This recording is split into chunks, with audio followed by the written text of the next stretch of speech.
Next, it's a pleasure to welcome several members of a magical tribe here from the Republic of Light, which is a holistic media collective recreating the form of storytelling towards the re-evolution of human consciousness.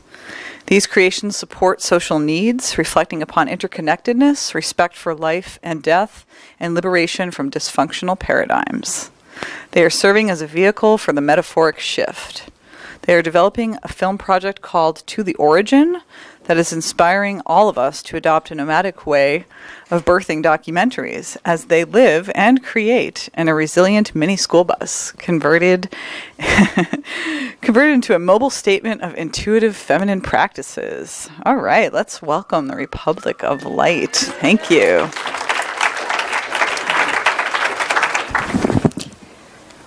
Without plants, there is nothing. A Shipibo indigenous healer told us 2 years ago in the depths of the Amazonian jungle. That made us reflect upon our relationship with plants as our cultural ancestry and how are we integrating nature into our lives. So it's bringing up subjects that are also coming up here in this community, realizing we're part of a movement that is trying to shift the metaphor in many ways. Shifting the food metaphor, for example, how healthy are we eating to be in contact with that spirit? The spirit of nature, or how are we relating to money, our currency, the permaculture practices. So all these edges of this movement we support, but we are focusing right now on shifting the metaphor of the story, changing the story, changing the myth of origin. Because as storytellers, as filmmakers, we believe in the power of a story to change reality, to manifest a new reality. And that's what we're practicing, changing the story. And so within this exploration of this myth of origin, we've been encountering or approaching this myth, and we've realized that we can penetrate various different layers of reality. And some of these layers have been like pure divine metaphysical realms that we have chosen to explore through the use of entheogens. And so within this exploration, we have come into as filmmakers, searching for a good narrative or a good way to channel or download. And so we've chosen the documentary way, narrating very real life stories of healers in indigenous communities that work and have a relationship with these plants and mushrooms, and also tapping into all these Western contemporary approaches, which we codify in fiction. And so this hybrid, or this storytelling, we've named Surreal Documentary. And this project that we're presenting right now to all of you is called To the Origin. So this film is an experiential film for us. We have been sitting in ceremony with the Shipibos in Peru, with the Mazatecs in Mexico, and learning from these people firsthand and from the plants. And the big part of that is taking the time to be in ceremony, taking the time before filming to learn from the people, to learn from the plants firsthand. And as we move forward with that, we're able to share it with you in a more intuitive, feminine way, a way of feeling. And a big part of that includes us healing ourselves and learning how to heal ourselves and be able to move forward. And that's the big call, is first healing from starting at ground zero and then moving outward. So at this point, we'd like to share with you the progression of our film. It's not done yet, but we have a short we've edited to show you a little bit about our journey. So here we go.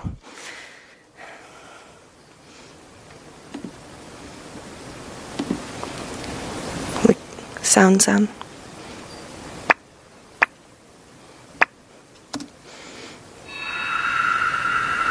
you turn it up? Bañándome con su raíz, con sus hojas, su fruto, su piel. Chasuteselo talunquinal, hacer volver el corazón al cosmos olvidado. Nos podemos dar cuenta que existe algo más que anima a la vida. La naturaleza nos está haciendo sentir. tienes que entregarle de cuerpo y alma, así se te puede escuchar. Pues las plantas son maestros. El que mira hacia afuera sueña, pero el que mira hacia adentro despierta. En mis sueños estaba como oyendo algo nuevo. ¿Qué pasará mañana? ¿Quién llegará muy enfermo aquí en mi casa?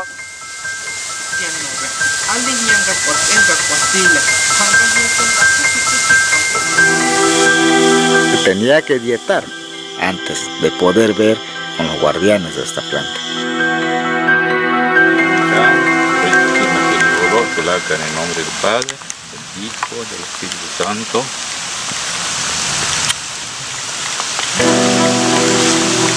Despierta es la señal. Danzante cósmica bendita, Madre Tierra, da a luz.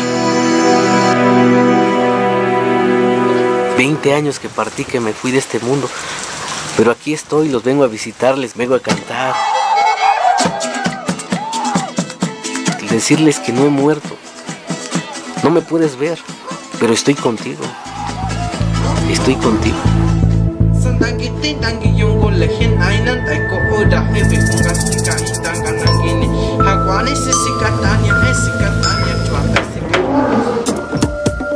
Y donde no hay plantas, pues no hay nada.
So this project is a big dream for us.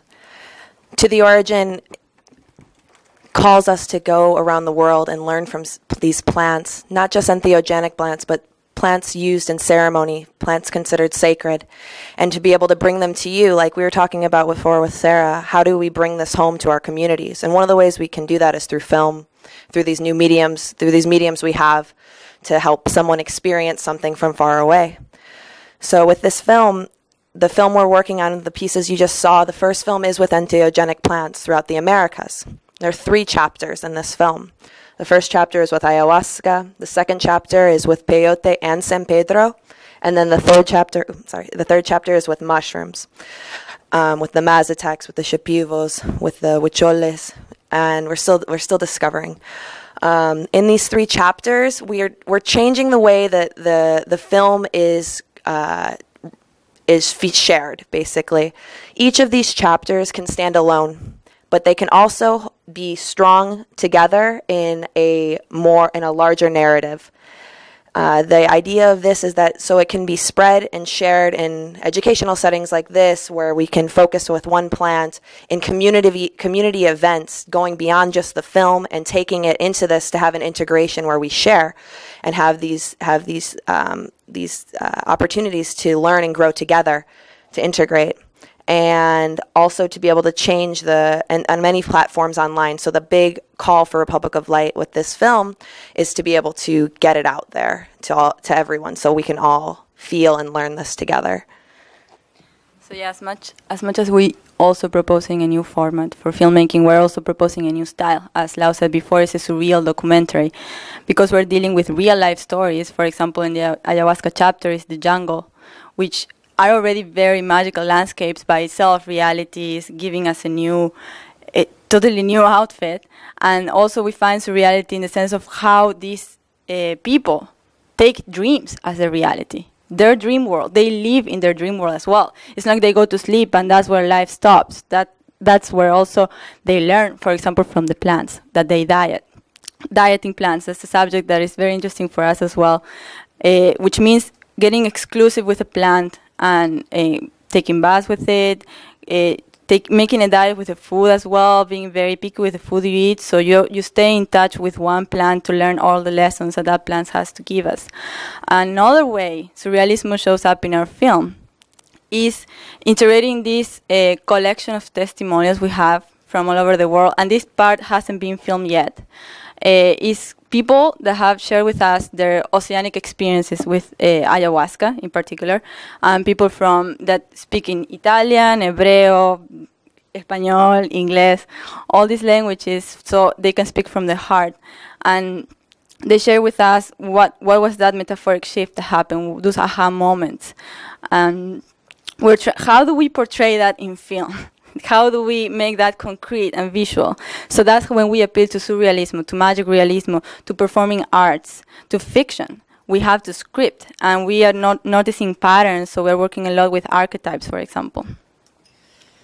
Yeah, and so we understand archetypes as these packages of divine energy that is coming from all these metaphysical realms, and somehow they're presented to us through these communions with plants and fungi, and somehow speak to us in a very particular way that goes beyond our culture, beyond our gender, beyond our everything that we are. We are in that moment, we are in an expanded oceanic experience where we can communicate with these archetypes. And then the progress, the work we're doing is as filmmakers embodying somehow these archetypes. And there's a very particular archetype that we are beginning to explore that is called the wild woman.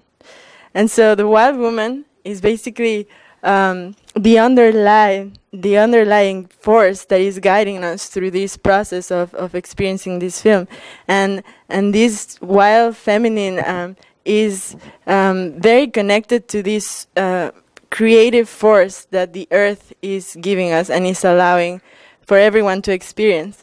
But in terms of this film, we are embodying that wildness. Going back to the recollection of testimonials we are planning to make like a kind of a universal trip colliding all these testimonials and working with archetypes again, and that's when the Western perspective is very useful for us, because psychology already took a time to put into language something so hard to grasp. Eco-psychology, depth psychology, transpersonal psychology are tools that are very useful for us to integrate this huge journey into a visual representation. And the wild woman archetype is an underlying that goes throughout all the chapters in the way the feminine perspective is related to intuition. So how do we do this? So it's not a movie that is trying to be informative. It's not interview-based. It's not scientific. It's not appealing to the mind. It's not meant to be understood. It's meant to be felt, to be experienced. It's a heartfelt movie.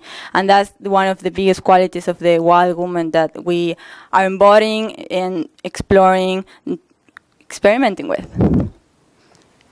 Another other aspect of the wild woman archetype that is important is the circularity or the spiral shape, and that's what Kristen was saying before about how it's not a film that starts and ends, it also is fractalized, so there are capsules of information that connect in between the chapters. It's something that you don't understand, that you can feel it even if you see just one chapter or the whole movie. It's like an alive organism. And also experimenting with our own dream world, our own visions, how that can be a channel for the script as well.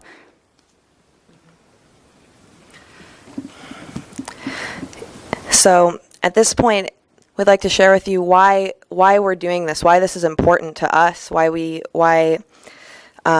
see that it this work needs to be created, needs to be birthed out and shared. And a big part of that is obviously us connecting with ourselves and getting out to our family and our community. But we see the bigger vision here. And part of that is understanding this, creating an awareness of plant medicine. Something that probably in this room, the majority of people understand that plants are medicine, that we can heal with them. But it's something that we want to take beyond because it's something that a lot of our culture is disconnected with. And so we understand that once we have this awareness of the plant medicine, we can move forward and we can start conserving it. We can start taking care of it. And beyond the plants, it's the indigenous cultural heritage. So we want to try to help bring this awareness, this conservation of the heritage through sharing the film, through sharing the songs, the patterns of the people, the languages, the concepts, the metaphors. For example, like as many of you probably have seen, the Shipibo, they make these beautiful patterns. And in these patterns, it's more than just a pattern. It's a song. It's a frequency. And within this, there's so much metaphor, there's so much story. And so we're experimenting with that and how to share that concept through film. And once we start conserving and taking care, we're able to realize that we need to do more than just conservation or creating sustainability. We need to be able to regenerate. And that's a big idea that we've been hearing in permaculture as well, is how do we regenerate? And one of the ways we do that is through helping people create a relationship with these plants, through the film, through the idea it's a safer space to do that, and them seeing the transformation that's possible, and then also seeing, for example, when we were in the jungle, we were filming, I was filming in a huge fire. All of a sudden, the whole space, this huge plot of like jungle land, was completely set on fire. And we ran to come and film and be able to share and give our service in that way because we knew that was the best way that we could participate with that. And then all of a sudden, the whole community came. And all of the people, from elders, grandmothers, grandfathers, children, parents, came with these huge sticks, just gigantic sticks, and they came to put out the fire and protect the center, the ayahuasca centers that were near there, because they know the good work that they're doing, that they're helping heal, and that this land and these plants are so important and so vital. So, you want to share a little bit?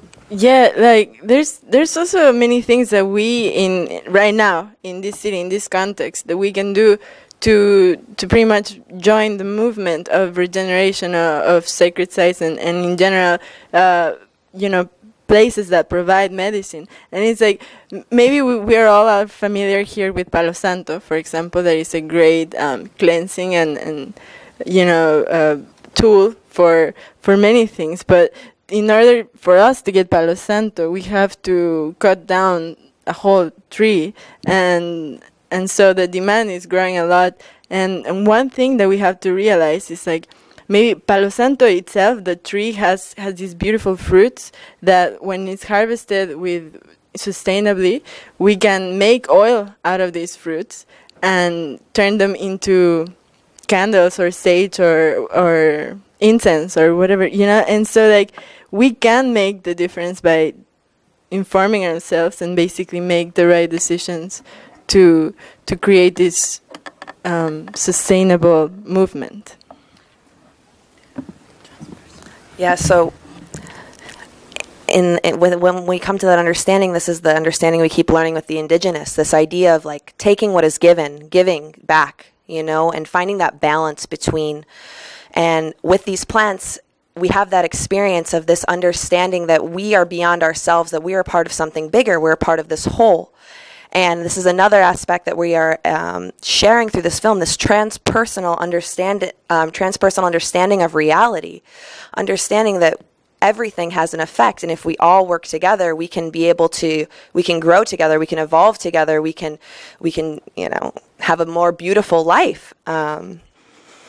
And so yeah, there is a very nice poem, and a very nice poem we would like to share with you because we believe poetry is an art that goes straight to the heart, and we're all about that. So it's a poem from Francisco Alarcón, and he has, I'm just reading about him, honestly, but somehow we use it in our film is about rescuing languages, indigenous languages in particular, through this thing he calls ecopoetics, syncretic ecopoetics, and how in indigenous languages, for example, there is a more orientation towards verb rather than subject. It's more focused on action.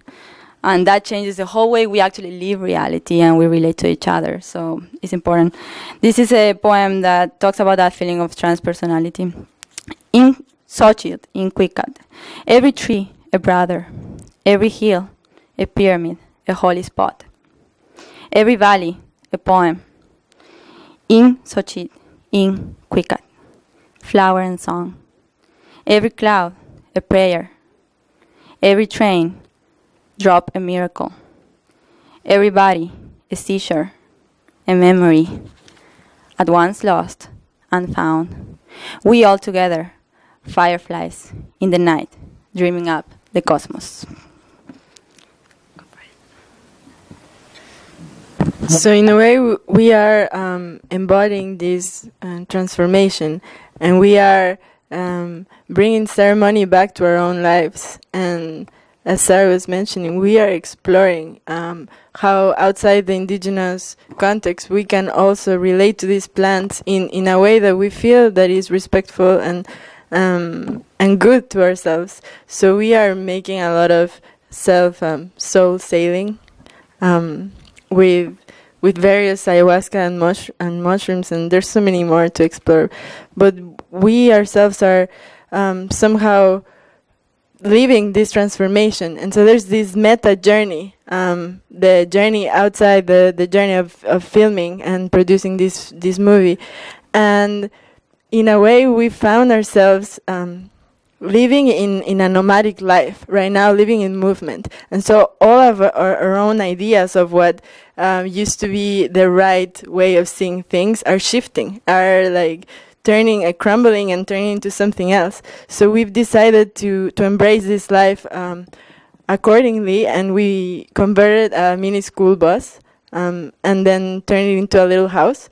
And so we are going to go on the road. We're going to Mexico, and who knows, to all the way to Argentina. And this is part of this, I feel like, this shift in embracing this wellness.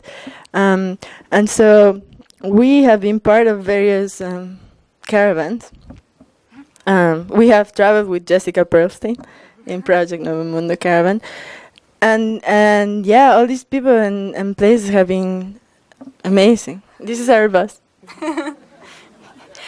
Yeah, part of that bringing ceremony back into our lives is seeing how our individual journeys have transformed after that initiation. I'm so glad we have a word now for that event in our lives. Whenever you get in contact with these plants or with any kind of ceremony, I agree. Whenever you feel like you gotta be grateful, like the first time you realize so many things to be grateful for is such an illuminating process as well. It doesn't imply entheogenics necessarily, but they do a lot to help that happen. So whatever happened before and after is so different when I look back, and everything becomes, whenever you let yourself be found by these plants and these messages from nature, just everything turns magical, synchronistic, and not necessarily easy, I agree, but the challenge, there's transformation in challenge, and we are embracing that with this way of living that is so close. You don't have anything but to mirror each other and deal with your wounds. One thing I remember, an anecdote from the jungle, we were finishing a video for the center we were staying at in Peru, in Pucallpa, and we're almost done. We're very careful making backups. We had 3 backups of this video. We were almost done, and the 3 hard drives crashed. The computer broke all at the same time. It was definitely a mystical experience. And we went right away to ask to the maestro we were working with what's going on, because this is obviously something extraordinary. And the first thing he asked us is, did you guys ask the plant how she wants to be filmed? How does she want to be portrayed to the world? Did you ask permission for that? And we are very careful asking permission to the people we film. We gain their trust and all that, but never really understood until that moment, what does it mean to communicate with a plant? And it's very literal in a way. You can talk to the plant and listen what she has to say. So from there on, we started to communicate with plants better. Yeah.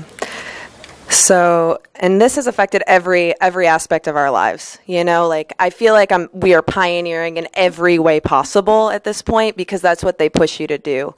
They break down your barriers of what love is, how you view love, how you view each other, how you view money, how you view your living in community, how you want to live your life, you know? And for us, a big part of that is finding the way that we can be artists, pure artists and creators, how we can womifest our realities, how we can womipulate it to create however we want, to make our own languages.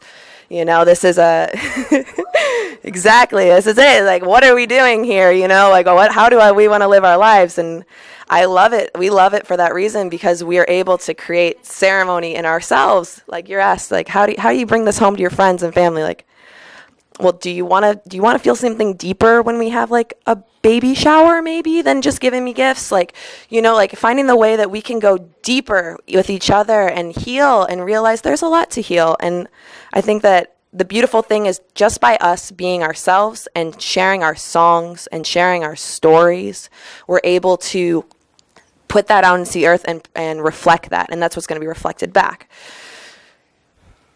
And so along our journey, we've been encountering a lot of beautiful teachers, and they're indigenous and non-indigenous teachers, but one of them was a roadman that is the one that is in charge of guiding peyote meetings, according to the Native American church. And this beautiful elder told us that the most precious gift that you could ever give to someone is a song, to share a song.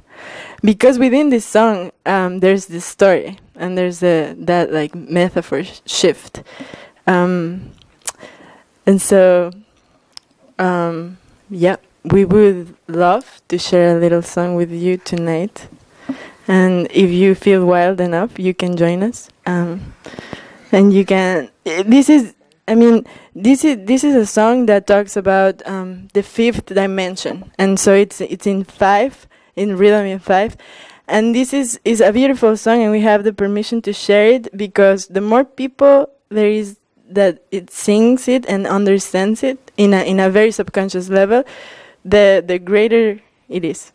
So, and if you feel the call, you can record it, because that's the beautiful thing, is that we have permission to share this from a roadman, a Native American roadman who works with peyote. And if you feel the call, you could share it, spread it. That helps us get to the next world, the fifth world. And on our website, on republicoflight.com, we recorded a talk with him about the Hopi prophecy. It's like a 2-hour audio, and we also have it translated into Spanish. It's like 30 pages, but you can share it with that community. And it's also in English, so you can go to our blog and see that, and get to understand more about this song in that talk. So we're gonna sing it with you, and yeah, we'll be done. Yeah. Should we do it twice? So twice, yeah. Okay. Way yeah yeah yeah yeah yeah na, way yo yo hey ya, way yo hey ya. Way hey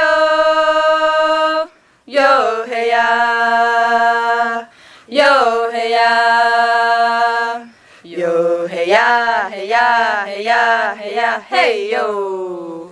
Way yeah yeah yeah yeah yeah na, way yo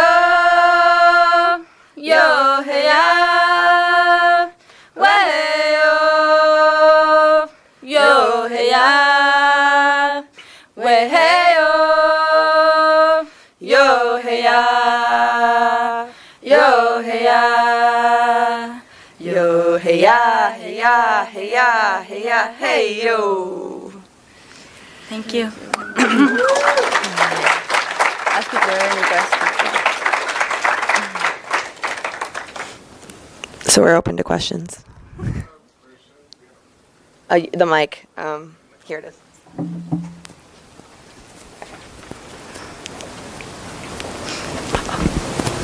Here, it'll be fine. Can't script this. Hi, my name is Andrew. Thank you very much for that talk. Well, the question, when you guys leave to go back to go on your journey down south, can I come? We receive that question a lot. That's the beauty, though, is you never know who will come and how long they'll stay. We have time for one more question. Yeah, on the screen.